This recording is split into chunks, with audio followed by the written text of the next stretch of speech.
दोस्तों, जिस समाज को कभी इंसान तक नहीं समझा गया, उसी समाज के 500 वीरों ने इतिहास की सबसे घमंडी सत्ता को घुटनों पर ला दिया। 1 जनवरी 1818 भीमा कोरेगांव की धरती पर तलवारें सिर्फ युद्ध नहीं लड़ रही थी, वहां सदियों के अपमान का जवाब लिखा जा रहा। दोस्तों, इतिहास सिर्फ राजाओं का नहीं होता, इतिहास उन लोगों का भी होता है जिन्हें सदियों तक दबाने की कोशिश की गई, लेकिन जब मौका मिला तो उन्होंने पूरी दुनिया को अपनी ताकत दिखा दी।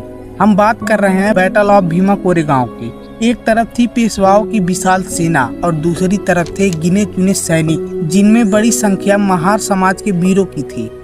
कहा जाता है कि लगभग 500 महार सैनिकों ने हजारों की सेना के सामने हार नहीं मानी। उन्होंने सिर्फ युद्ध नहीं लड़ा, उन्होंने उस मानसिकता को चुनौती दी जो इंसान को जन्म के आधार पर छोटा समझती है।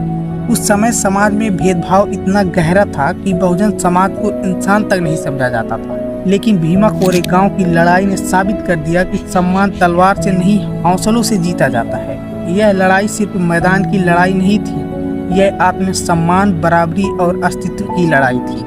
आज भी जब लोग विजय स्तंभ पर जाते हैं तो सिर्फ पत्थर का स्मारक ही नहीं देखते, वह उन वीरों का साहस देखते हैं जिन्होंने इतिहास में अपनी पहचान खुद लिखी।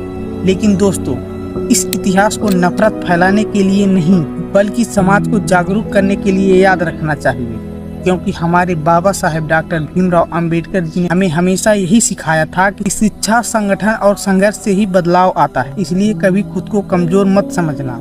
अगर 500 लोग इतिहास बदल सकते हैं तो जागरूक युवा अपना भविष्य भी बदल सकते हैं और देश का भी भविष्य बदल सकते हैं।